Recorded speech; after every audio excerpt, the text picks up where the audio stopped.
बिस्मिल्लाहिर्रहमानिर्रहीम नहमदुहु व नसल्ली अला रसूलिल करीम अम्मा बाद फ़ऊज़ बिल्लाहि मिनश्शैतानिर्रजीम बिस्मिल्लाहिर्रहमानिर्रहीम। अल्लाह दे पाक नाम मुक़द्दस नाम तो शुरुआत करता हूँ और उसके बाद लाखों करोड़ों दरूद पाक नबी मुकर्रम सरकार दो आलम पर हदियतन नजरानतन पेश करता हूँ।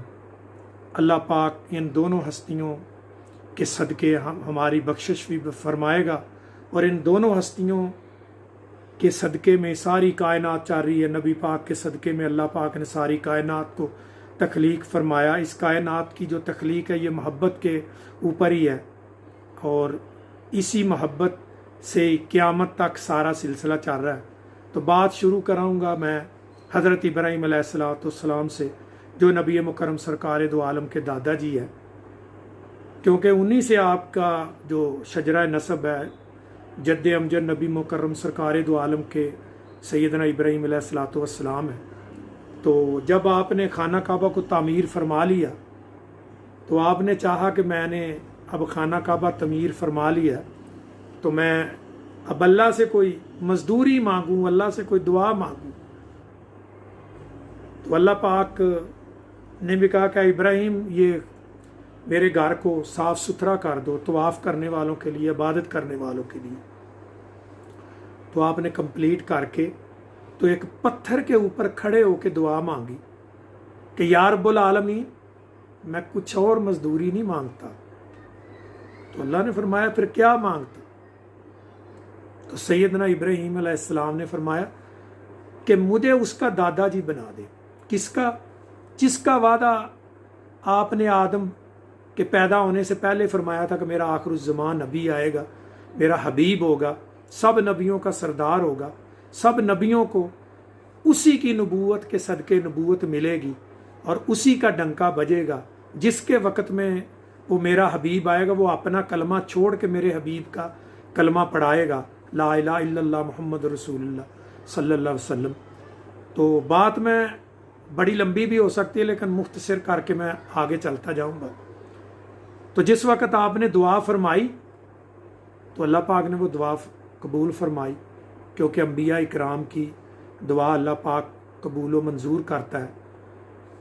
तो वहाँ कमाल देखें कि जिस पत्थर पे सैयदना इब्राहीम अलैहिस्सलाम खड़े होकर दुआ मांग रहे थे नबी पाक के दादाजी बनने की, क्या रब्बे जुल जलाल जिस आखिरुज़्ज़मान नबी को तूने पैदा करना है उसको मेरे इस बेटे की नस्ल से पैदा फरमा दे ताकि मैं आखिरुज़्ज़मान नबी का दादा बन जाऊँ। देखो मांगा भी तो क्या मांगा है, कोई दुनिया नहीं मांगी, कोई दौलत नहीं मांगी, मांगा भी है तो नबी मुकर्रम को मांगा है। इसीलिए मोहब्बत से कुछ भी अल्लाह से मांगो तो यही मांगो कि मुझे नबी मुकर्रम की मोहब्बत अता कर दे, या रब्बे जुल जलाल मुझे नबी मुकर्रम अता कर दे।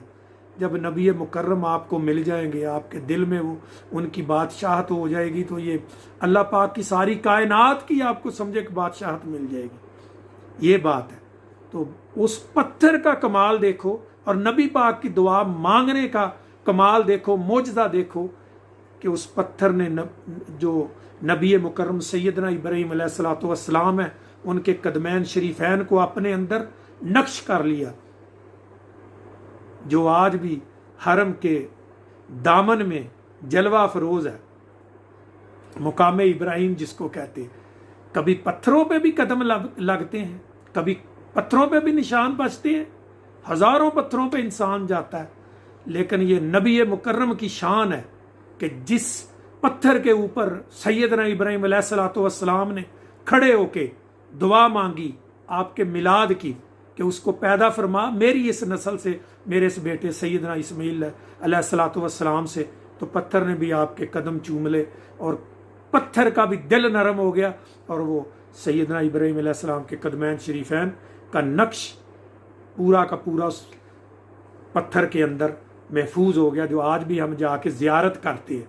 तो ये नबी पाक के मिलाद की बेहतरीन मिसाल है, मिलाद मनाने की बेहतरीन मिसाल है कि उस पत्थर ने भी नबी पाक का नामे नामी आते हुए, नामे ग्रामी इसमें ग्रामी आते ही अपने दिल को नरम करके दुआ मांगने वाले को, नबी मुकर्रम का नाम लेने वाले के कदमों को चूमा, और ऐसा चूमा कि अपने सीने में वो निशानात उसके पेवस्त कर लिए, उनके आसार जो है कदमों के वो पेवस्त कर लिए। वो आज भी हम जाके ज़ियारत करते हो।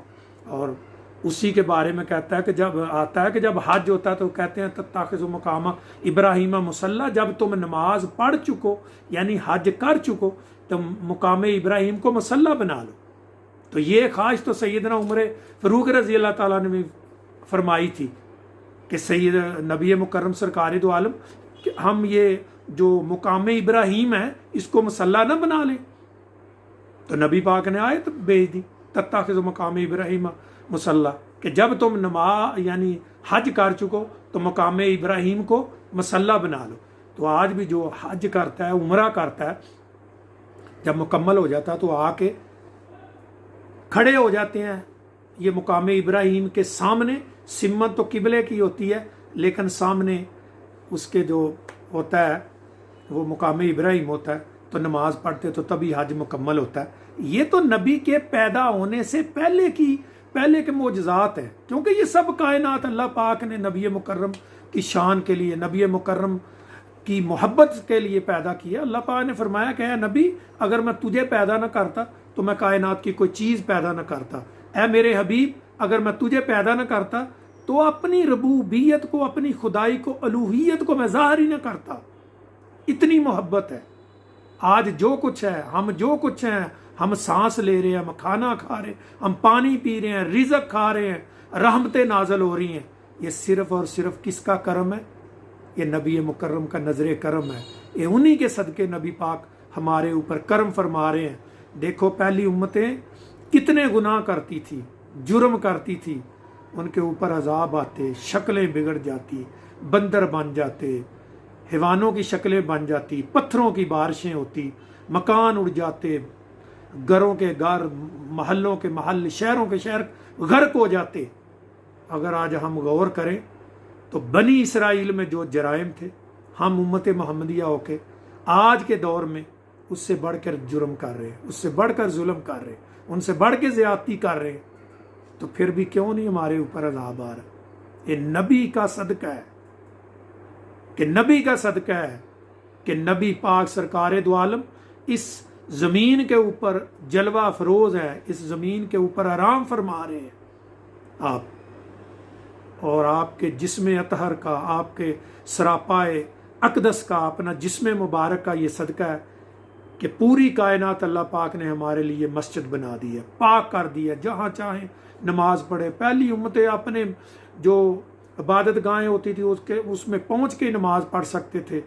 हमारे लिए इतनी अल्लाह पाक ने सहूलत किया कि नबी पाक के जिस्म मुबारक का सदका पूरी कायनात, पूरी दुनिया हमारे लिए पाक कर दी, पूरी ज़मीन पाक कर दी है, पूरी ज़मीन मुसल्ला बना दी है। जहाँ चाहो आप सजदा करो, नमाज पढ़ो, सब काम करो, अल्लाह पाक कबूल फरमाता है।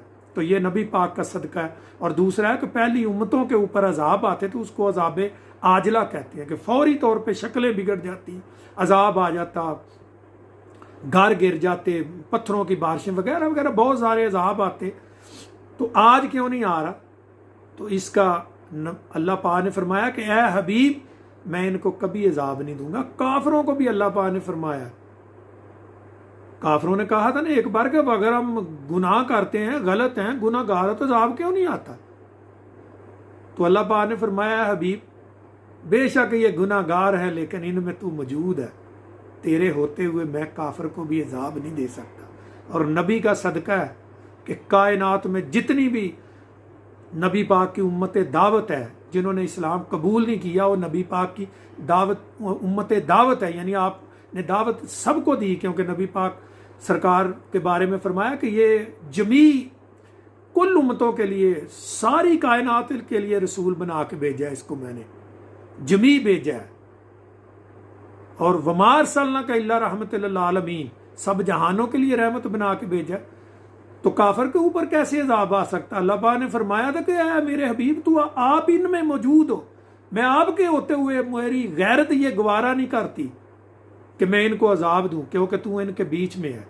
तो जो आज हम दोस्तों बचे हैं, मेरे प्यारे भाइयों, दोस्तों, बहनों, बेटियों, जो हम बचे हैं ना आज अल्लाह के अजाब से, ये नबी मुकर्रम का सदका है, उनका जिसमें अतहर की बरकत है कि कायनात में अज़ाब आजला मुसलमानों पे भी नहीं आता और गैर मुसलमानों पे भी नहीं आता। अल्लाह पाक सबको नेक काम करने की तौफीक दे। और मेरी दुआ है कि जो नबी पाक की उम्मत दावत है, अल्लाह पाक उनके ऊपर करम करे और नबी पाक का गुलाम बना के दायरा इस्लाम में दाखिल फरमा दे। और जो नबी पाक के उम्मती हैं उनको नेक साले अमल की तौफीक अता करे और अल्लाह पाक उनको पक्का सच्चा नबी का आशिक बनाए, क्योंकि नबी की मोहब्बत ही दीन है। अगर तुम खाली नमाजें पढ़ते रहो, खाली रोज़े रखते रहो, तुम्हारे दिल में नबी पाक की, अहले बैत की, नबी पाक की आल औलाद की मोहब्बत नहीं है, तो ये चीज़ें कुछ नहीं है, ये सब चीज़ें बेकार हैं, कुछ फ़ायदा नहीं है इसका। क्योंकि सबसे पहले ईमान है, ईमान तब मिलेगा जब अहले बैत से आपकी मोहब्बत होगी, नबी मुकर्रम से आपकी मोहब्बत होगी। अगर आपसे मोहब्बत ना होगी तो फिर तो मुनाफिक है। और देखो अब्दुल्ला बिन अबई, वो अब्दुल्ला ज़ुल्खविसरा अल तमीमी, कितने लोग वो गुजरे हैं जिन्होंने बड़ी लंबी नमाजें पढ़ी हैं, बड़े लंबे रोज़े रखे हैं, शब-ए-दारियाँ की हैं, दिन को साइम है, रात को कायम है, रात को सारी इबादत करते हैं, दिन को रोज़ा रखते हैं, सारी रात सारा दिन इबादत करते हैं, रातों को इबादत करते हैं। लेकिन नबी पाक सरकार ने फरमाया कि ये मुनाफिक है, इनका ईमान, इनका दीन जो है इनके गर्दन के नीचे नहीं उतरेगा, क्योंकि इनके दिलों में मेरे लिए मोहब्बत है नहीं है। जिन लोगों के दिलों में नबी पाक के लिए मोहब्बत नहीं है, उनका ईमान ही नहीं है। जब ईमान नहीं है तो बातें क्या करेंगी? सबसे पहले नबी पाक से मोहब्बत करो। उस पत्थर ने भी नबी पाक से मोहब्बत की कि सैयदना इब्राहीम अलैहिस्सलाम ने दुआ मांगी हो, उन्होंने सैयदना इब्राहीम के कदमैन शरीफैन को ऐसा चूमा कि अपने दिल में पिवस्त कर लिया, जिसकी ज़ियारत आज भी कर रहे, उस पत्थर की भी ज़ियारत कर रहे। और नबी पाक जो नबी मुकर्रम सैयदना इब्राहीम अलैहिस्सलाम है, उनके भी कदमैन की ज़ियारत कर रहे हैं। तो अगर आप कभी गौर करें, अल्लाह पाक सबको उम्रे की, हज की तौफीक अता फरमाए। कभी आप खाना काबा में जाएं तो गौर करें, जो कदमैन सैयदना इब्राहीम अलैहिस्सलाम के है ना, वो गौर से देखना। फिर नबी पाक के कदमैन शरीफैन की भी शबी देखना, तो एक ही है, दोनों कदमैन की शबी एक ही है, दादाजी की और पोते की, यानी जो नबी पाक के जद्दे अमजद हैं उनके कदमों की और नबी मुकर्रम सरकार दो आलम के कदमों की शबी एक ही, कदम एक जैसे, क्योंकि उनकी नस्ल है। तो अल्लाह पाक ने वो कबूल फरमाया और अल्लाह पाक ने सैयदना इब्राहीम अलैहिस्सलाम को बशारत दी कि वो आखिरी नबी तेरे इस बेटे की नस्ल से आएगा, सैयदना इस्माईल अलैहिस्सलाम की नस्ल से। सैयदना इब्राहीम अलैहिस्सलाम के दो बेटे, एक सैयदना इस्माईल अलैहिस्सलाम, एक सैयदना इसाक अलैहिस्सलाम। सैयदना इसाक अलैहिस्सलाम जिनकी नस्ल को बनी इसराइल भी कहा जाता है, उनसे 6000 पैगंबर कम व बेश तशरीफ़ लाए। आखिरी पैगंबर उनमें बनी इसराइल में सैयदना ईसा अलैहिस्सलाम है। तो बनी इस्माइल से एक ही पैगंबर आए, नबी मुकर्रम, जो कुल नबियों के 1,24,000 नबियों के नबी हैं, नबियों के नबी हैं, सैयदुल अंबिया है। और अल्लाह पाक ने इतनी शान बख्शी है कि मक्के में जब नबी मुकर्रम थे तो नबी मुकर्रम की कसमें अल्लाह मक्के की खाता, जब मदीने में थे तो मदीने की खाता था। तो लाक़सिमो हाज़ल बलद वालिदिम वलद, मैं मेरे प्यारे हबीब, मैं आपकी कसमें क्यों ना खाऊं, इस शहर की कसमें क्यों ना खाऊं। इस शहर में आप बसते हैं, इस शहर में आपके कदम लगते हैं, इस शहर को ये शर्फ हासिल है कि उसने आपके कदमों को चूमा है, इसकी गली महल्लों ने आपके कदमों को चूमा, मैं इस शहर की क्यों ना कसमें खाऊं। तो वो मुहद्दिसीन लिखते हैं कि ये कसम तो शहर की है ना। तो जब नबी मुकर्रम मक्का तुल मुकर्रमा में पैदा हुए तो तब ये मक्का तुल मुकर्रमा की कसम थी। जब आप मदीना तुल मुनव्वरा में आए तो ये कसम जो है मदीना तुल मुनव्वरा की कसम है। तो अल्लाह पाक तो नबी पाक जहाँ जहाँ जाते थे वहाँ वहाँ कसमें खाता था। तो नबी पाक सरकार दो आलम को अल्लाह पाक ने तमाम कायनात को तख्लीक करने से 12,000 नूरी साल अल्लाह पाक ने पहले तख्लीक फरमाया। ये 12,000 साल ने, ये जो हम जिस दुनिया में हम रह रहे हैं, इस दुनिया का 50,000 साल उस साल का एक दिन बनता है। अगर आप ज़रब देंगे तो शायद कंप्यूटर या कैलकुलेटर जवाब दे देगा। इतने साल अल्लाह पाक ने फिर अपने मुख्तलिफ शानों में, अपने कर्म की शान में, मोहब्बत की शान में, जितनी अल्लाह पाक की शान है, अल्लाह पाक ने अपनी जो शान कर्म के पर्दे हैं उनमें नबी पाक के नूर मुबारक को रख के उसमें रंग दिया, उस रंगों में रंग दिया। जैसे कोई सूरत होती है ना, उसकी 7 आयतें होती हैं, तो सबा मसानी में भी ऐसे एक अल्लाह पाक ने 7 पर्दों में अपने पर्दा हुसन में भी रखा, पर्दा मोहब्बत में भी रखा, पर्दा करम में भी रखा, पर्दा शुजात में भी रखा। ऐसे जो अल्लाह के पर्दे हैं हुसन के, अल्लाह पाक ने नबी मुकर्रम को रखा। और कहते हैं कि 12,000 साल तो अल्लाह पाक ने उस मिट्टी को अपनी अनवारे तजल्लियात से गुसल दिया जो नबी पाक के लिए मदीनातुल मुनव्वरा से लेके गए थे। उसकी भी कहानी ऐसे है कि जब हुक्म हुआ, नबी पाक का नूरे नूर तो आप फरमा चुके थे, पैदा फरमा दिया था अल्लाह पाक ने। तो जब आपका जिसमें अतहर बनाना था तो अल्लाह पाक ने हुक्म दिया फरिश्तों के जाओ जाके मट्टी लाओ। तो नबी पाक के ये इमाम इब्ने साद नेशापुरी अपनी किताब शरफ मुस्तफ़ा में ये वाक़या लिखते हैं कि जब नबी पाक के खाके मुबारक जो है वो लेने के लिए फरिश्तों को भेजा तो जन्नत से एक टुकड़ा काट के तो आज जहां नबी मुकर्रम आराम फरमा रहे इस जगह पे रख दिया। तो जब वो फरिश्ते ज़मीन की हदूद में दाखिल हुए ना, तो उन्होंने देखा कि यह जहां आप आज आराम फरमा रहे इस जगह से नूर की शुआएं निकल रही हैं। तो वो समझ गए, क्योंकि फरिश्तों को भी तो इतना तो इल्म था, अल्लाह की मंशा तो वो समझते हैं ना, बहुत सारी बातें अल्लाह फरमाता है तो अल्लाह की मंशा को वो समझ जाते हैं। तो जब आए ज़मीन की हदूद में तो नूर निकल रहा था, तो उन्होंने कहा नबी पाक जो अल्लाह पाक ने अपने हबीब को पैदा फरमाना, ये वही मट्टी है जिससे नूर निकल रहा है। ये जन्नत का एक टुकड़ा काट के अल्लाह पाक ने ज़मीन पे रख दिया, और इस ज़मीन जो जन्नत की मट्टी थी उससे मट्टी लेके फरिश्ते गए। तो फिर अल्लाह पाक ने इस जन्नत की मट्टी को 12,000 नूरानी साल अपने अनवारे तजल्लियात से गुसल दिया, अनवारे तजल्लियात से इस मट्टी को भी गुसल दिया। इसलिए भाई बहुत जल्दी ये ना कह दिया करो कि नबी पाक हमारे जैसे है। ये देख लेना नबी पाक की जो बशरियत है वो भी जन्नत की नूरानी मट्टी से है।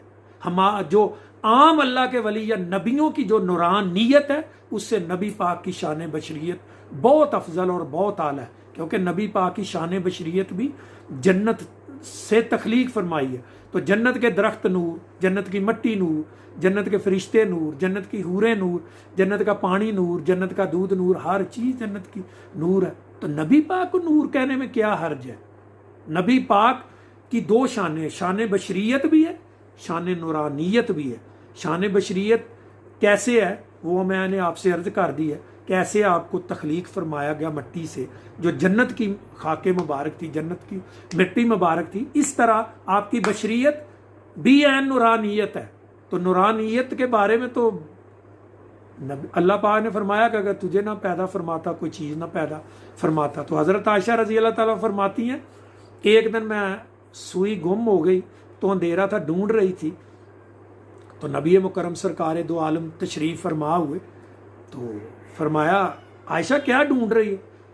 कहा या रसूल अल्लाह मेरी सुई गुम होगी। तो आप सिर्फ मुस्कुराए। तो सईदा आयशा रज़ी अल्लाह ताला सदीक़ा फरमाती हैं कि आप जब आपके तबस्सम से जब आपके दांत मुबारक जो है उनसे इतनी रोशनी आई कि मैंने बड़ी आसानी से वो सुई कमरे में तलाश कर ली, मुझे नज़र आने लगा। क्योंकि नबी पाक के नूर के ऊपर भी बड़ी बातें होती। एक आयत तो बहुत आलम लोग पढ़ते हैं, कुल इन्नमा बशरो मिसलुकुम, उसकी भी बड़ी लंबी तफसील है, उसके ऊपर 2-3 घंटे, इस कुल इन्नमा बशरो मिसलुकुम के ऊपर भी 2-3 घंटे तफसीर हो सकती है। लेकिन मैं शॉर्टकट करता जाऊंगा कि नबी पाक सरकार ने ये नहीं फरमाया कि मैं आप जैसा हूं, कुल इन्नमा मिसलुकुम ये नहीं फरमाया कुरान ने फरमाया आना बशरो मिसलुकुम। बशर कहते हैं ज़ाहरियत को। जो लोग अरबी जानते हो उनको पता है कि अक्सर जो क्रीम होती है या वगैरह होती हैं इस्तेमाल की, उसके ऊपर अरबी में लिखा होता है हादा नअमा लिल बशर, यानी ये जिलद के लिए बेहतरीन है। बशर कहते हैं ज़ाहरियत को, जिलद होती है ज़हर। तो ये नबी पाक का जो मुकाम बशरियत है, अल्लाह नबी पाक ने फरमाया कि मैं बेशक आप जैसा देखने में आप जैसा हूँ, लेकिन मेरे ऊपर वही आती। वही का मुकाम ये है कि अल्लाह फरमाता अगर मैं पहाड़ों के ऊपर नाजल कर दूँ वही को, कुरान को, तो वो रेजा रेजा हो जाए।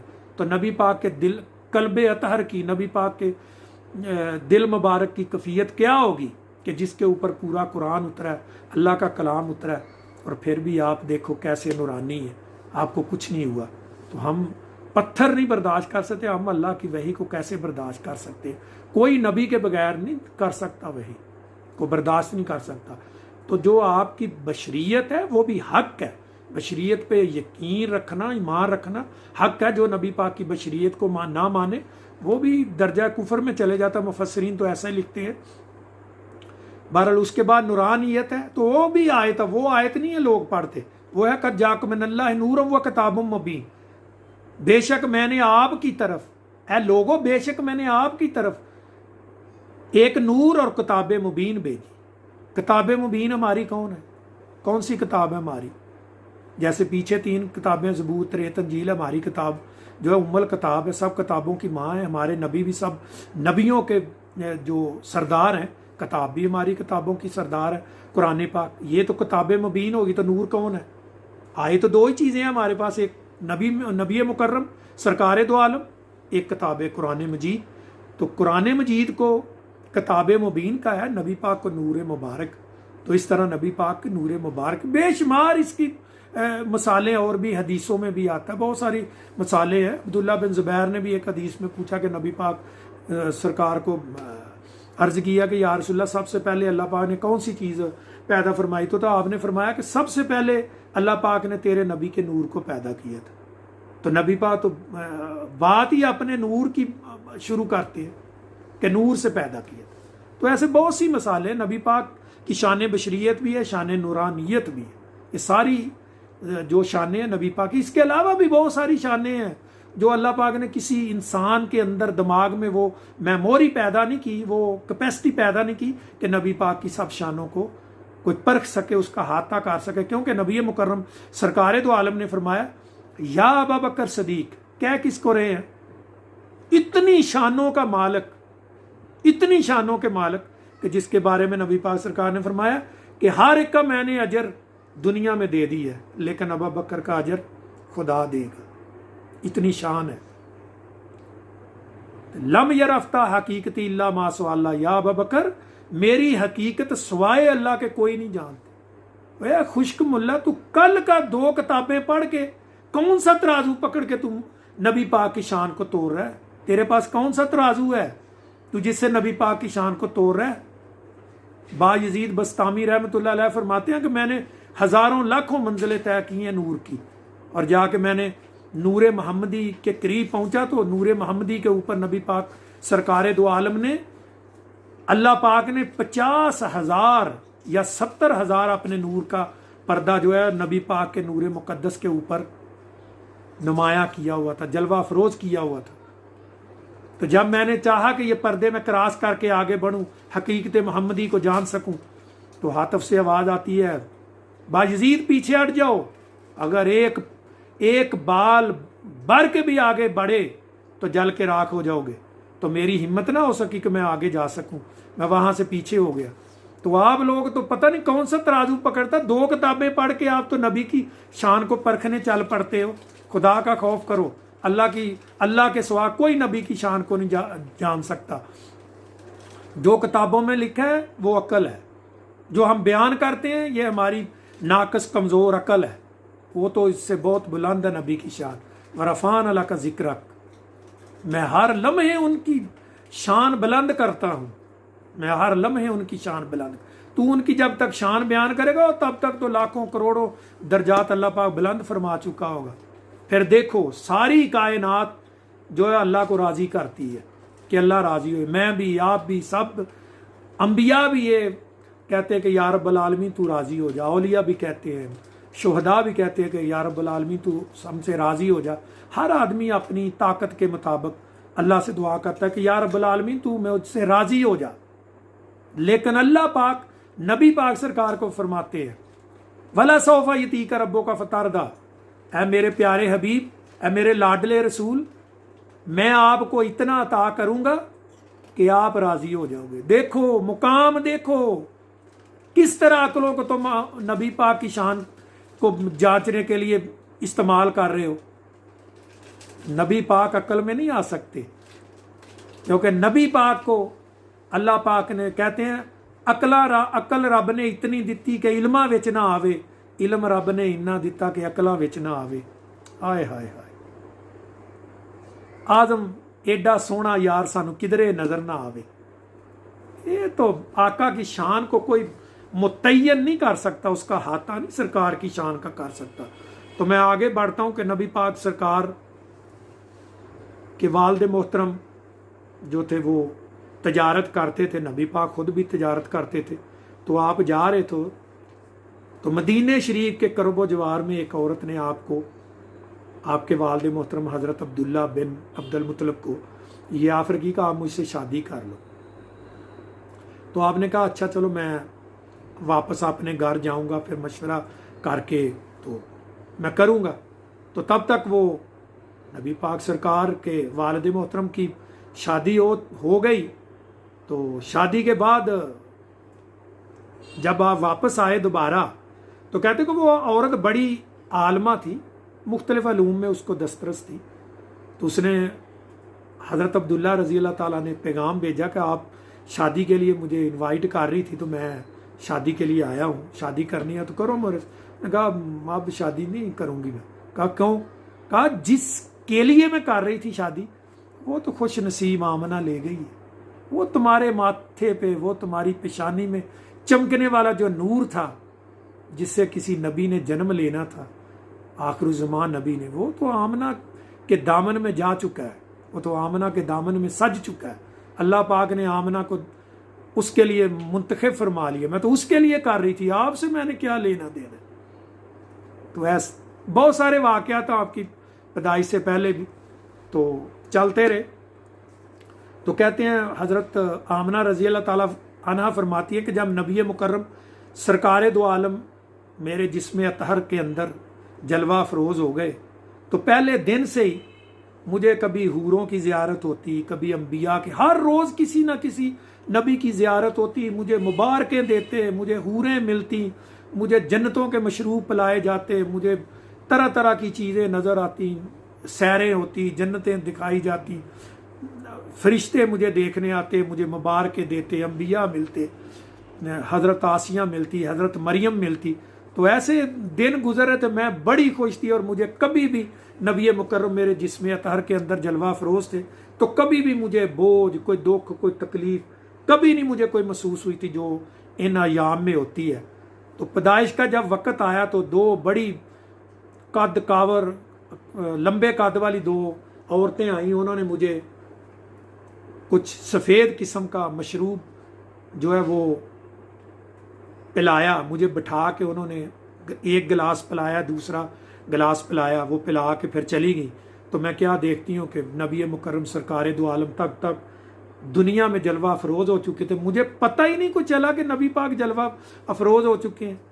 तो जो दुनिया में आके बच्चों के साथ जो कुछ होता है, तो वो सारे काम नबी पाक के पेट के अंदर से होके ही आए थे। नबी पाक की सारे काम मुकम्मल थे, कोई चीज़ नबी पाक की दुनिया वालों को करनी ना पड़ी। जो बच्चे की पैदाइश के बाद जो लवाजमात होते हैं वो सारे अल्लाह पाक ने सारे खुद ही फरमा दिए। तो क्या देखते हैं कि कुछ वक़्त के बाद दो लोग देखने के लिए आए, तो देखते हैं कि नबी पाक सरकार है ही नहीं। तो लोगों ने पूछा कि वो कहाँ गए हैं, जो बेटा पैदा हुआ किधर गया। तो इतनी देर में फरिश्ते जो है वो एक नूरानी चादर में लपेट के सही नबी मोहतशम को ले आए। वो कहते कि इनको हम गुसल देने के लिए ले गए थे अर्शों पे, गुसल देने के लिए। गुसल भी नबी मुकर्रम को अर्शों पे दिया गया। जिसका गुसल अर्शों पे है, तुम उसको अपने जैसा कहते हो। अल्लाह का खौफ करो, इस चीज़ से तौबा करो। तो गुसल दे के फिर आ गया।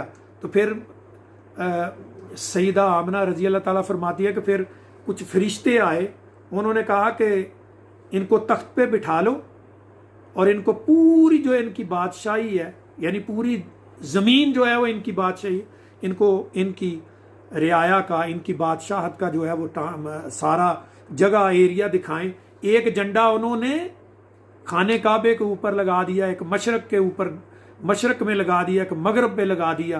कहा कि ये सारी ज़मीन जो है ये नबी पाक की बादशाहत में आती है, सारी की सारी।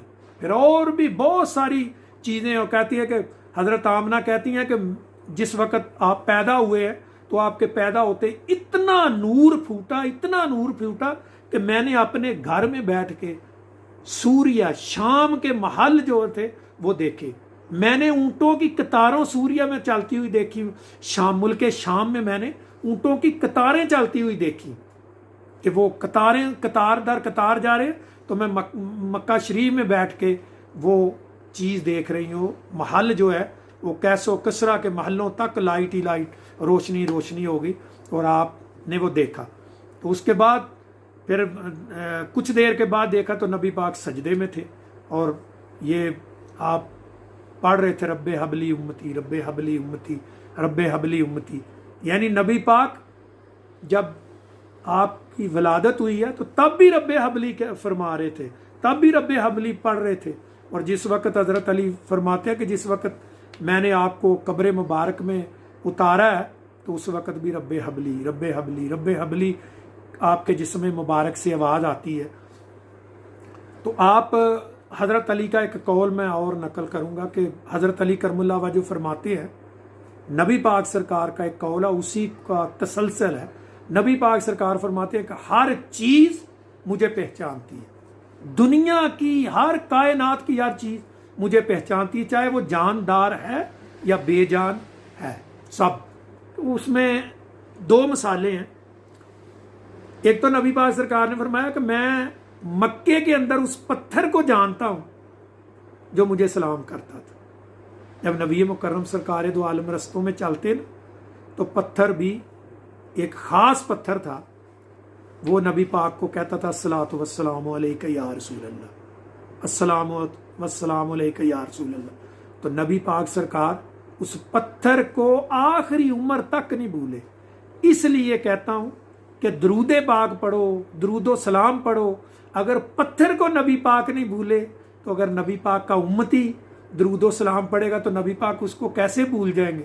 आप तो करीम नबी है, आप तो रहीम नबी है, आप तो रऊफ है, रहीम है, करीम है। ये सारी सिफात कुरान में आपकी लिखी। अगर पत्थर को नबी मुकर्रम नहीं भूल सकते तो आपको भूल जाएंगे। आप भी कोशिश करो दिन में 100, 250, 300, 500 जितनी मरतबा भी हो दरूद पाक पढ़ो, दरूद सलाम पढ़ो। क्योंकि नबी पाक सरकार ने फरमाया दिन क़यामत को सबसे ज़्यादा मेरे करीब वही होगा जो सबसे ज़्यादा दरूद पाक पढ़ेगा। अगर पत्थर को नबी पाक नहीं भूले तो हमें भी नहीं भूलेंगे, इंशाअल्लाह हमें भी नहीं भूलेंगे। हमारी शफात उन्हीं के सदक़े होगी। तो हज़रत अली करमुल्लाह वाजो इसी हदीस का तसलसल है। हज़रत अली करमुल्लाह वाजो फरमाते कि मैं जब नबी मुकर्रम सरकार दो आलम के साथ बाहर सैर के लिए या कहीं भी जाते तो मैं देखता कि आपको दरख्त यानी शजर, हजर, ज़मीन की जो भी चीज़ नज़र आती, हिवान, सब आपको सजदा करते, आपको सलाम कहते, क्योंकि वो अहले नज़र थे, वो अहले दिल थे। आज भी नबी पर सब चीज़ें सलाम पढ़ती हैं, लेकिन हमारे कल्ब के कान इतने ठीक नहीं है कि उनको सुन सके। हमारा दिल इतना पावरफुल नहीं है कि वो दरख्तों की, हिवानों की, ज़मीन की, पत्थरों की आवाज़ सुन सके। हैं आज भी वही समा, लेकिन हमारी अपनी कमज़ोरी है। तो हर चीज़ आप पर सलाम पढ़ती है। एक बार एक ऊँट बिगड़ गया, या जैसे कहते हैं कि ऊँट हल्का हो गया, बावला हो गया, तो वो काम नहीं कर रहा था, लोगों को भाग भाग के काट रहा था। तो वो सहाबी आए तो कहा कि या हज़रत को दम फरमा दे। तो आप जब गए तो आपने कहा कि ठीक है, इस ऊँट को खोल दो। ऊँट जब खोला तो सब डर रहे थे कि कहीं नबी पाक को नुकसान न पहुँचा दे। तो नबी पाक सरकार ने फरमाया कि आप ना घबराओ, हर चीज़ मुझे पहचानती है। तो वो नबी पाक सरकार जब उसके होश में गए ना, जिसको बाड़ा कहते हैं, बाड़े में गए ना, तो नबी पाक वहाँ क़याम पजीर हो गए, आप खड़े हुए, तो वो ऊँट बड़ी तेज़ी से जब भागता हुआ आपकी तरफ आया तो सहाबा के दिल कांपने लगे कि हो सकता है नबी पाक पर हमला आवर ना हो। तो उस ऊँट ने आते ही आपके कदमों में सर रख दिया, आपको सजदा कर दिया। तो उधर हज़रत उमर फ़ारूक और हज़रत अबू बकर सिद्दीक़ रज़ी अल्लाह ताला भी जलवा फ़रोज़ थे। तो आपने क्या उन्होंने फरमाया कि या रसूल अल्लाह, ये अब हम जो हैवानात आपको सजदा करते हैं, तो क्या हम आपको सजदा करने का ज़्यादा हक़ नहीं रखते? यानी किस कदर उनका सजदा करने को भी जी करता था। लेकिन नबी मुकर्रम सरकार दो आलम ने फरमाया नहीं, वो सजदा जो ताज़ीमी था ना, वो भी मैंने मना कर दिया, क्योंकि सजदा दो किस्म का, एक सजदा इबादत है, एक सजदा ताज़ीम है। उसमें फ़र्क ऐसे किया जा सकता है कि जो सजदा फरिश्तों ने आदम अलैहिस्सलाम को किया था वो सजदा ताज़ीमी था, क्योंकि खुद खुदा भी वहाँ मौजूद था, तो सजदा हो रहा था ना। अगर आज का कोई मुल्ला होता खुश्क तो वो कहता है शिरक है। उनका जो कुलिया आजकल के मुल्ला इस्तेमाल करते, तो वो उसके हिसाब से तो ऐसे ही लगता कि ये सजदा जो है वो ये हो रहा है, ये शिरक हो रहा है। नहीं, वो सजदा ताज़ीमी था जो आदम अलैहिस्सलाम को हुआ, फिर यूसुफ अलैहिस्सलाम को उनके भाइयों ने किया सजदा, वो भी सजदा ताज़ीमी था। तो इस तरह जो अल्लाह को सजदा होता है वो सजदा इबादत होता है, जो इंसान को सजदा होता था वो सजदा ताज़ीमी था। लेकिन नबी पाक सरकार ने वो सजदा ताज़ीमी भी अपनी उम्मत के लिए मना फरमा दिया कि ये ताज़ीमी सजदा भी नहीं करना। तो इस तरह बहुत सारी चीज़ें थी जो नबी पाक के नबूवत का दावा करने से पहले भी, नबूवत का ऐलान करने से पहले भी बहुत सारी अलामात थी जो ऐसे चल रही थी। एक बार हज़रत अबू तालिब रज़ी अल्लाह ताला सलातो वस्सलाम नबी मुकर्रम को लेके शाम के किसी सफ़र में जा रहे थे, तो आगे एक पादरी आया, तो पादरी ने आपको अंदर बुला लिया गिरजे घर के अंदर, तो आप चले गए। तो उसने कहा अबू तालिब आपको पता ये बच्चा कौन है? मैंने कहा हाँ मेरा बेटा है, मेरा भतीजा है, मुझे बड़ा प्यारा है, बड़ा नेक साले बच्चा है। कहा बात ये नेक साले की नहीं है, जो आखिरी नबी होना है ना, ये बच्चा आखिरी नबी है, इसको वापस ले जाओ। यहूदी जो है उनको पता चल गया है कि ये आखिरी नबी जो है वो सूरिया के सफ़र में आ रहा है, उन्होंने कत्ल करने के लिए, उनको नाउज़ुबिल्लाह शहीद करने के लिए आदमी भी रवाना कर दिए। तो इतनी बात ही कर रहे थे, तो तब तक 6-7 मसल्ला यहूदी आ गए। तो उन्होंने कहा ऐसे ऐसे कोई आदमी तो नहीं आया? उन्होंने कहा नहीं आया। उन्होंने कहा अबू तालिब देखा कि ये यहूदी आ गए ना, मैंने कहा ना कि ये आखिरी नबी है, इसकी हिफाजत करो।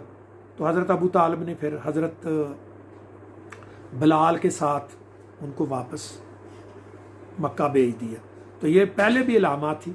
तो उस पादरी को सैयदना अबू तालिब अलैहिस्सलाम ने पूछा कि आपको कैसे पता है? उन्होंने कहा आपको कैसे पता है? कुछ तो हमारी किताबों में जो लिखा उसके हिसाब से, सितारों के हिसाब से। फिर मैं दूर देख रहा था, जब ये आ रहा था तो पत्थर भी और दरख्त भी इसको सजदा कर रहे थे। तो मैंने वहाँ से पहचान लिया कि सजदा जो है पत्थर या दरख्त जो है वो सिर्फ अल्लाह के नबी को करते हैं। तो ये वो आखिरी नबी है और तो आना ही नहीं, हमारा नबी तो ईसा अलैहिस्सलाम आ गए, अब तो इन्होंने नहीं आना है। तो उसी वक्त वापस किया। ये बहुत सारी अलामात जो नबी पाक से के ऐलान नबूवत से पहले भी आप की ज़ार हो चुकी थी, एक दो नहीं, बहुत सारी बेशुमार चीज़ें जो है तो आपसे पहले भी ज़ार हो चुकी थी। तो मैं एक बड़ा प्यारा वाक़या कोट करना चाहूँगा उस यहूदी का, कि जो यहूदी ने नबी पाक की ज़ियारत की जब आप 2-4 दिन के थे और वो बेहोश हो गया। इस तरह वाक़या हुआ कि मक्कातुल मुकर्रमा जो है ये ज़माना जहालियत से, ज़माना अज़ल से ये तजारत का ट्रेडिंग सेंटर है, यानी ये तजारत का बहुत बड़ा मरकज़ है इस्लाम से पहले भी। तो यहाँ सब लोग आते जाते थे, जितने ये यहूदी मदीने शरीफ में थे या मक्के शरीफ में, तो वो इसलिए आए थे कि आखिरुज़्ज़मान नबी जो है उसने यहाँ आना है, तो हो सकता हमारे से पैदा हो जाए। उनको तो ये गुमान था कि सारे नबी जो हमारे से पैदा हुए तो ये नबी भी हमारे से पैदा हो गए। तो वो इसलिए कुछ मदीना में आ गए, खैबर में आ गए, मक्कातुल मुकरमा में, यानी एक करबो जवार में 2 जो शहर थे इनमें आ गए। तो एक यहूदी आया था ताजर, तो उसने कोई हिसाब लगाया, वो कहता मैं रात को सितारों को देखा है, तो जो आखिरी नबी पैदा होना है ना, वो आखिरी नबी पैदा हो चुका है। तो उसने कहा कि पता करो कुरैश में कोई, जो कुरैशी ख़ानदान कबीला है उसमें कोई बच्चा पैदा हुआ है। तो उन्होंने एक आदमी को भेजा, तो वो पता करके ना कुछ वक्त के बाद आया, तो कहने लगा हाँ वो अब्दुल्ला के घर बेटा पैदा हुआ है, जो फौत हो चुके हैं, इस दुनिया से रुखसत हो चुके हैं, अब्दुल्ला इब्ने मुतलब, उनके बेटा पैदा हुआ, हज़रत अब्दुल्ला के घर बेटा पैदा हुआ है। तो कहता चलो मुझे दिखाओ। तो वो गली महल्लों से होते होते जो कुरैशी महल्ला था वहाँ पहुँचा।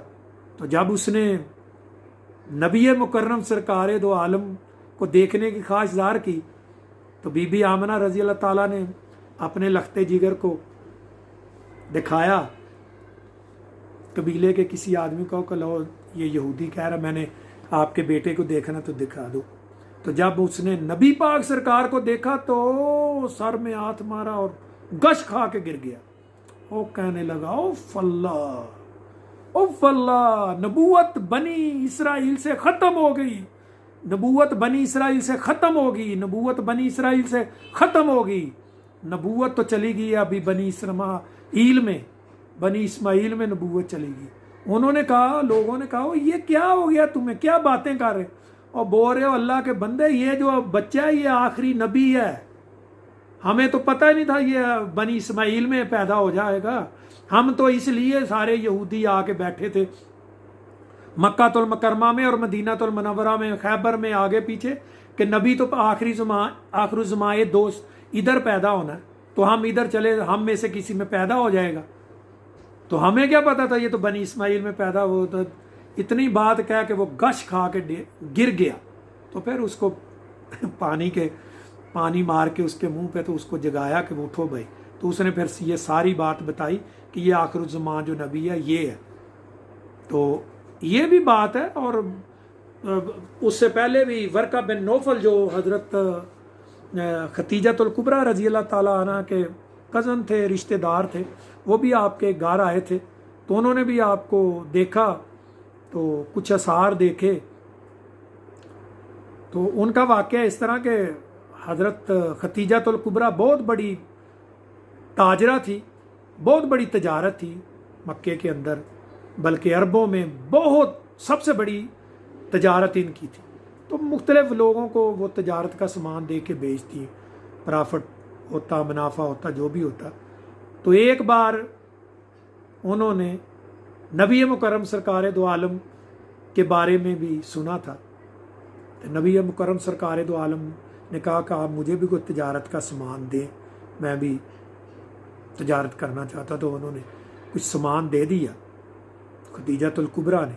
तो जो साथ में ग़ुलाम भेजा ना सैयदा खतीजतुल कुबरा ने, तो वो आपकी जितनी मूवमेंट्स थी, आपकी जो बातचीत, बैठना उठना, चलना फिरना, बात करना, तो वो सब नोट कर रहा था। तो उसने देखा कि ये इतना ईमानदार है कि एक दिनार भी इसने ज़ाया नहीं किया, झूठ नहीं बोला। जहाँ भी गया जो चीज़ का ऐब वो भी बताया, जो खूबी है वो भी बताई है। तो मैंने तो आज दिन तक ऐसा आदमी नहीं देखा। एक दिनार की भी इसने पूरे सफ़र में गड़बड़ नहीं की, एक इधर उधर नहीं किया। वो जितनी बातें थी ना, वो सारी की सारी खादम ने आके तो सैयदा खतीजतुल कुबरा को बताई। तो वो तो उसी वक़्त आप पे फिदा हो गई थी। और वर्का बिन नौफल जो थे ना, जब वो उन्होंने अब बात खादम वाली शेयर की ना वर्का बिन नौफल के साथ, तो उन्होंने कहा ये तो नबी है, ये इस दौर में इस तरह की ईमानदारी और इस तरह का हुस्न सलूक और इस तरह की सच्चाई सिर्फ नबी में हो सकती है, नबी के अलावा कोई नहीं है, ये नबी होगा। तो फिर ही खतीजतुल कुबरा ने शादी के लिए सरकार दो आलम को दावत दी थी। तो वर्का बिन नौफल ने भी ये फरमाया था कि ये नबी होगा। अफसोस कि मैं शायद उस वक़्त ना आऊँगा जब इसको इसके कबीले वाले, इसके शहर वाले इस मक्के से निकलने पे मजबूर कर देंगे। वो वक़्त भी आएगा। तो खतीजतुल कुबरा ने पूछा कि वो भी वक़्त आएगा? कहा हाँ, वो भी वक़्त आएगा कि इसको मक्के वाले मक्के से निकाल देंगे। तो फिर वो ही वक़्त आया कि नबी पाक अपना आबाई शहर छोड़ के अपने ननियाल मदीनातुल मुनव्वरा में चले गए। तो बड़े दुख की बात थी, जब नबी पाक मक्का से निकले तो कहा, मक्का तुझे छोड़ने को दिल तो नहीं करता, लेकिन तेरे में बसने वाले मुझे यहाँ रहने नहीं देते, इतना मुझे उन्होंने तंग किया। तो नबी पाक की विलादत पे, नबी पाक की शान पे हज़ारों बातें हो सकती हैं, जो इमाम इब्ने साद नेशापुरी ने शर्फ मुस्तफ़ा में नबी पाक की पैदाइश के हवाले से बहुत से हवाला जात कोट किए हैं, जो बड़े मोहब्बत भरे हैं, आंखों में आंसू आ जाते हैं। तो मैं कहता हूँ ज़रा लंबा हो जाएगा काम, वरना नबी की शान तो नाउज़ बिल्ला कभी ख़त्म नहीं हो सकती। तो नबी पाक के वालिद मोहतरम जो हैं, वो आपकी पैदाइश के कोई 6 महीने पहले इस दुनिया से रुखसत हो चुके थे। तो एक वाक़या मैं और कोट करना चाहूँगा, जो नबी पाक की वालदा मोहतरमा जो हैं, उनका जो वसाल का वक़्त है, अबवा का मुकाम था, हज़रत आमना रज़ी अल्लाह ताला अन्हा का वो वक़्त भी मैं बताऊंगा। जब पैदा हुए तो सादिया हलीमा लेने आई। पहले मैं ये कोट कर दूंगा, इसमें भी एक मज़ेदार बात है कि सारी दाइयाँ आईं, लेकिन किसी दाई को आमना बीबी के घर आने की दावत ना मिली, क्योंकि अल्लाह पाक ने पहले ये मुंतखब फरमा लिया था, जिसके यहाँ अपने नबी को पैदा करना और जिसके यहाँ इसको दूध पिलाना है, जिसके घर में इसको पहुँचाना है, वो सब मुंतखब था। कहते हैं कि सारी दाइयाँ आके चली गई, तो दाई हलीमा सादिया जो थी, ये ताइफ से तशरीफ़ लाई थी, तो इनकी ऊँटनी भी कमज़ोर थी, सबसे आखिर में आई। तो उन्होंने कहा चलो अमीर लोगों के तो बच्चे ले जा चुकी हैं, चलो किसी का भी मिल जाएगा, फारग लौटने से तो बेहतर है कि कोई ना कोई ले चलो। उसे क्या पता था कि दो जहां के सरदार जो उन्हीं के दामन में पलेंगे, उन्हीं के घर में वो रहेंगे। तो जब आए तो चेहरा अनवर देखा तो बस कहा कि मैं इस बच्चे को लेके जाऊंगी। तो बीबी आमना ने दे दिया। तो हज़रत हलीमा सादिया के खामंद ऊंट पर आगे बैठ गए और हलीमा सादिया पीछे नबी मुकर्रम को लेके बैठ गई और ऊँटनी को बोलने लगी, कहने लगी, इशारे जो भी होते हैं ऊँट को उठाने के। लेकिन ऊँटनी ने कहा मैं तो कभी नहीं उठूंगी। तो उधर हज़रत अब्दुल मुत्तलिब भी देख रहे थे, तो आप मुस्कुरा रहे थे। तो उन्होंने कहा अब्दुल मुत्तलिब आप क्यों मुस्कुरा रहे हो? तो आपने फरमाया, हज़रत अब्दुल मुत्तलिब ने, कि आप काम दुरुस्त नहीं कर रहे। कहा क्या? उन्होंने कहा जिसको तुमने पीछे बिठाया वो पीछे बैठने वाला है, वो तो सरदार है, उसको आगे बिठाओ। फिर नबी मुकर्रम को सबसे आगे बिठाया, तो फिर जाके ऊँटनी उठी। ओए अल्लाह के बंदो, नबी की इतनी शान तो उस हैवान को भी पता है। तो आप तो 1400 साल गुजर गए, इल्म पढ़ पढ़ के भी आप गलत बातें कर रहे हो, तकलीफ देने वाली बातें कर। वो तो ऊँटनी को भी पता था कि ये जो मेरे ऊपर बैठा और पीछे बैठा, ये पीछे बैठने वाला नहीं है, ये तो आगे बैठने वाला है, ये तो कायनात का सरदार है, सरदार पीछे नहीं आगे बैठ। तो जब आगे बैठे तो ऊँटनी फिर उठी, तो फिर चली। तो फिर ऊँटनी ऐसी चली कि जो रास्ते में वापस जा रही थी ना ऊँटनियाँ दाइयाँ ले के बच्चों को, तो दाई हलीमा आ रही थी, उनको भी उन्होंने क्रॉस किया।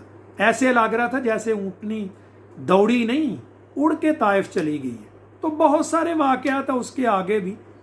तो एक वाक़या आपकी वालदा मोहतरमा का कोट करना चाहूँगा कि जब नबी पाक सरकार 6 साल के हुए तो हज़रत आमना रज़ी अल्लाह ताला, नबी पाक के वालिद मोहतरम की कब्र मुबारक मदीना शरीफ में है, तो आपको आपकी कब्र की ज़ियारत करने के लिए वो लाई। तो 1 महीना तक रुकी। तो हज़रत आमना रज़ी अल्लाह ताला की तबीयत ख़राब हो गई। 1 महीने तक रुकी, लेकिन आप सेहत याब ना हो सकी। लेकिन आपने फ़ैसला किया चलो साथ में उम्मे रुमान थी कि चलो चलते हैं।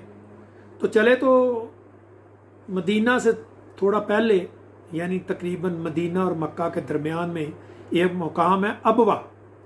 अबवा के मुकाम पे आप जब आई तो आपकी तबीयत बहुत ज़्यादा ख़राब हो, तो आपको ज़मीन पे लटा दिया गया। तो आपको पता चल गया कि मेरा आखिरी वक्त आ गया।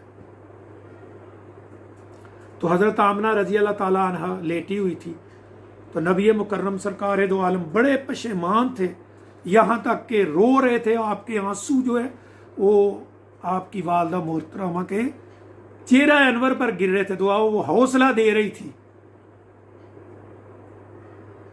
क्या मेरे बेटे खामोश हो जाओ, मैं तुम्हारे चेहरे के अंदर एक नबूवत देख रही हूं, एक नबी देख रही हूं। ये वाकया इसलिए कोट गया, तो कुछ लोग ऐसे कहते हैं कि नबी पाक के वालिदैन पता नहीं मुसलमान थे या नहीं। और मेरे भाई जब 6 साल के नबी पाक थे तो उस वक्त भी आमना रजी अल्लाह ताला फरमा रही थी कि मैं आपके चेहरे में नबूवत देख रही हूं, आपको मैं नबी देख रही हूं। मैंने कितना सोना बेटा तैयार किया जो नबूवत का मालिक हुआ। तो एक कहते कहते आमना रजी अल्लाह ताला अन्हा इस दुनिया से रुखसत हो गई। ये इसलिए कह रहा हूं कि कुछ लोग कहते हैं कि नबी पाक के वालिदैन मुसलमान नहीं थे। और मेरे भाई एक ग्वाला जिसको दूध वाला कहते हैं ना, वो भी अगर कोई आदमी गंदा बर्तन लेके जाए तो कहता मैं दूध नहीं इसमें डालूंगा क्योंकि ये गंदा बर्तन है, दूध अल्लाह का नूर है। तो जो वो हकीकत में अल्लाह का नूर था वो अल्लाह ने गंदे लिबास में रखना था या गंदे जिस्मों में रखना था। नबी पाक सरकार ने अपना जो शिजरा बताया, आपने 250 अपनी नस्ल पुश्त जो है बयान किया। आपने फरमाया कि मेरी पुश्त आदम तक पकीज़ा है, पाक है। क्या नबी पाक मुशरकों को, काफरों को, मुनाफिकों को पाक कह रहे थे? पाक सिर्फ मुसलमान होता है, मोमिन होता है, अल्लाह का वली होता है, अल्लाह का नबी होता है। तो 250 पुश्त नबी पाक ने खुद फरमाई है हदीसों में कि 250 पुश्त आपने गिनी है कि ये सारे मेरे सुलब और नसब, यानी मेरा नूर जिस औरत के जिस्म मुबारक में वारद हुआ, जिस मर्द के जिस्म में वारद हुआ, सारे के सारे पाक थे। तो नबी पाक अगर ग्वाला दूध गंदे बर्तन में नहीं डालता तो अल्लाह अपना नूर कैसे मुशरक के सीने में डाल सकता है? ये सब नबी पाक के वालिदैन मुसलमान थे। नबी पाक के पैदा होने से पहले ही वो ईमान ला चुके थे कि जो हमारे घर में मेहमान आने वाला है, ये कायनात का सरदार है, ये आम नहीं है। तो ये बातें करना कुछ और बात है। तो नबी पाक सरकार जो है वो जो चारों साहबा हैं वो भी तकरीबन हज़रत अली तो दूसरी पुश्त में आपसे मिल जाते हैं, हज़रत उस्मान जो है तकरीबन चौथी 5वीं पुश्त में आपके ख़ानदान में मिल जाते हैं, अब अब्द मनाफ पे मिल जाते हैं। अब जो हज़रत अली करमुल्लाह जो हैं वो तो हज़रत अब्दुल मुतलब पे उनकी जो नस्ब है मिल जाता है। हज़रत अबू बकर सिद्दीक़ तकरीबन 6-7वीं पुश्त में मुर्रा पे जाके मिल जाते हैं। तो हज़रत उमर फ़ारूक रज़ी अल्लाह ताला जो है वो अद्दी जो आपके वालिदैन में आगे आता है, उन पे तकरीबन 8वीं पुश्त में वो भी जाके मिल जाते हैं। इस तरह आपका नस्ब जो है वो मुख्तसर मैं बयान कर दूंगा। नस्ब तो 250-300 आदमी का भी लिखा है। नबी पाक सरकार नबी मुकर्रम सरकार दो आलम के वालिद का नाम अब्दुल्ला है, दादा का नाम अब्दुल मुतलब है, उनके वालिद का नाम हाशम, उनके वालिद का नाम अब्द मनाफ, उनके वालिद का नाम कसा, उनके वालिद का नाम कलाब, उनके वालिद का नाम मुर्रा, मुर्रा का बाप काब, काब का बाप लोई, लोई का बाप गालब, गालब का बाप नहर। इस तरह चलते चलते ये जो है सैयदना इस्माईल अलैहिस्सलाम तक पहुंचती आपकी पुश्त। और आपने फरमाया मेरी पुश्तें, इब्राहिम तो क्या आदम तक मेरी पुश्तें, सुलब और नसब, औरतें और मर्द सब पाक थे। नबी पाक की ये बात काफ़ी है।